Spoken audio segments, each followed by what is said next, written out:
नमस्कार मित्रांनो, सर्पमित्र अनंत माने या यूट्यूब चॅनलमध्ये आपलं स्वागत. मित्रांनो, आज आम्ही दहिफळ या ठिकाणी आलेलो आहोत. दहिफळ तालुका कळंब जिल्हा धाराशिव या ठिकाणी मित्रांनो आमचे मित्र जे आहेत तात्यासाहेब भातलावंडे यांच्या शेतामध्ये आलेलो आहोत. त्यांचा जो शेतामध्ये गोट फार्म आहे, शेळीपालन आहे, त्या ठिकाणी आलेलो आहोत. आणि या ठिकाणीच मित्रांनो जो शेळ्यांसाठी ठेवलेला जो भुस्सा असतो, जे बुसकट आहे, त्याच्याजवळच एक साप दिसलेला आहे. बघूया मित्रांनो कुठला साप आहे तो. त्याला रेस्क्यू करू आणि चांगल्या ठिकाणी पर्यावरणामध्ये रिलीज करू. मित्रांनो, व्हिडिओ शेवटपर्यंत पहा. आहे काय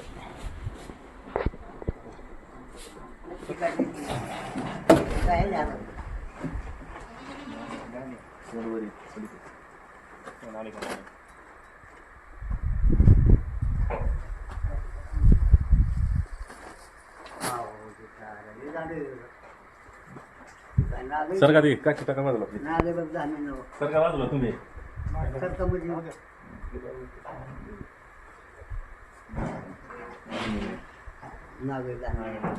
नको म्हणलं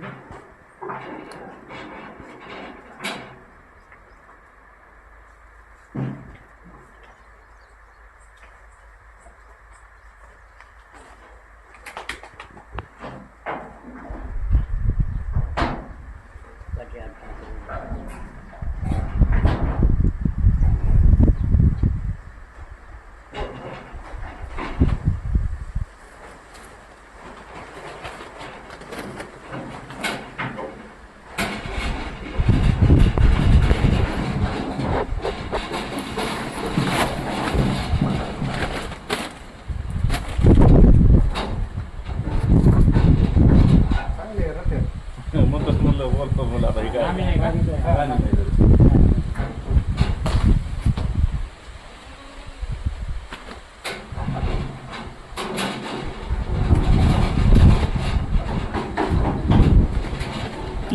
मग बाहेर निघायला हे करायचे पुढे असं काठी घेऊन आम्ही लगेच उभं राहायचं पुढे. याचा प्रश्न तोंड दाबायचा म्हणजे आगावर म्हणजे बिटुळ बसलो होतं त्याचं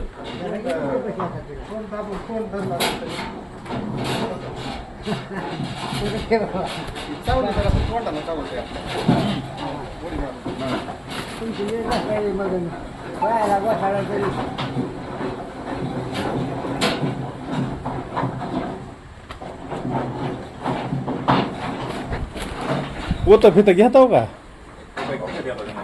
हा चांगलं द्या.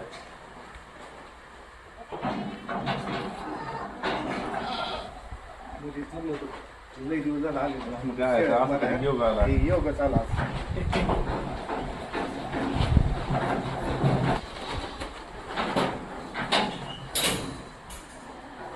तुमच्या उंचीपेक्षा जास्त आहे ती.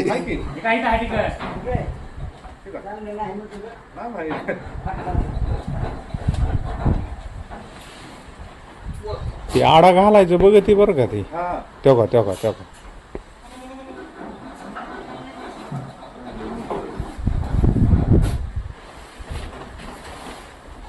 केवढं ती राहू 7 किलोच्या आसपास असन की. त्या लांबून जरा ते तोंडावर जेब घेत असतो. आता झालं का शांती? त्या घेते ठीक आहे.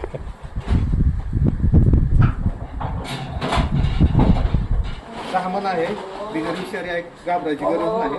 परंतु एक आपण या ठिकाणी दररोज दिवसभर वावरतो आणि अचानक दिसल्यावर कुणी असलं तरी त्याला साप म्हणलं की घाबरतंय. त्याच्यामुळं अशा ठिकाणचे साप सुद्धा रेस्क्यू करणं गरजेचं पडतंय. मित्रांनो, तो आपण साप एकदम मोठ्या साईजमध्ये आहे, दामन, तो रेस्क्यू केलेला आहे. आणि बरेच जण म्हणतात की दामन असा आडा मारतोय. बघा, तुम्ही जरी आडा मारला तरी त्यानं एक आधार घ्यायला तिथून निघून जाण्यासाठी असं त्याच्यासाठी फक्त त्यानं असा आडा मारलेला असतो. त्या आड्याचा बरेच जण मनामध्ये गैरसमज आहे की आडा चाकूनं किंवा ब्लेडनं कापावं लागतं, आडा सहजी निघत नाही. पण तसं काय नाही, तो सहज निघू शकतो. असं बरेचसे ह्या दामन सापाविषयीचे गैरसमज आहेत समाजामध्ये की ह्यानं जर चावला तर म्हणजे जास्त विषारी आहे, दवाखान्यापर्यंत सुद्धा जाऊ देत नाही. परंतु हे सगळं खोट आहे, बिगर विषारी साप आहे, पूर्ण बिगर विषारी. एवढा मोठ्या साईजमध्ये जरी दिसला तरी पूर्ण बिगर विषारी आहे. आता त्याच्या स्वतःच्या रक्षणासाठी आपला पाय वगैरे पडला किंवा आपण चुकीच्या पद्धतीनं जर ह्याला हाताळलं तर हा 100% चावू शकतो. आणि सगळ्यात जास्त उंदरावर आपला उदरनिर्वाह करणारा आणि शेतकऱ्याची भरपूर अशी मदत करणारा म्हणजे पिकाची नासाडी करणारे जे उंदीर आहेत त्या उंदरावरच भरपूर प्रमाणात त्याचं उदरनिर्वाह आहे. त्याला त्याच्यामुळंच इंग्लिशमध्ये इंडियन रेड स्नेक या नावानं ओळखलं जातंय. 10 ते 11 फुटापर्यंत लांब होणारा साप आहे मित्रांनो. आणि बऱ्याचशा व्हिडिओमध्ये मी सांगितले की ओळख तरी एकदम सोपी आहे.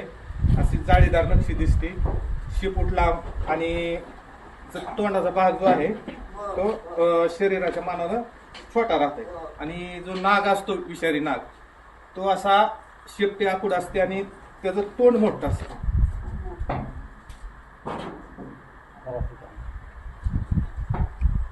चला तर मग जास्त वेळ न घेता आपण याला पॅक करू आणि चांगल्या ठिकाणी पर्यावरणामध्ये रिलीज करू.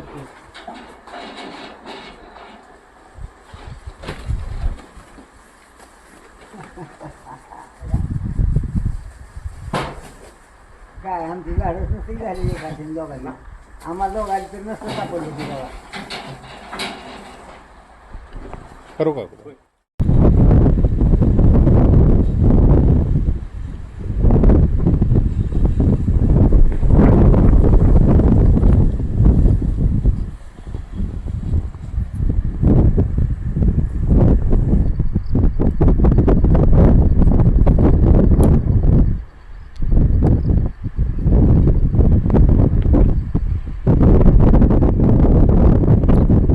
एकदम चांगल्या ठिकाणी फॉरेस्टमध्ये आपण त्याला रिलीज केलेला आहे.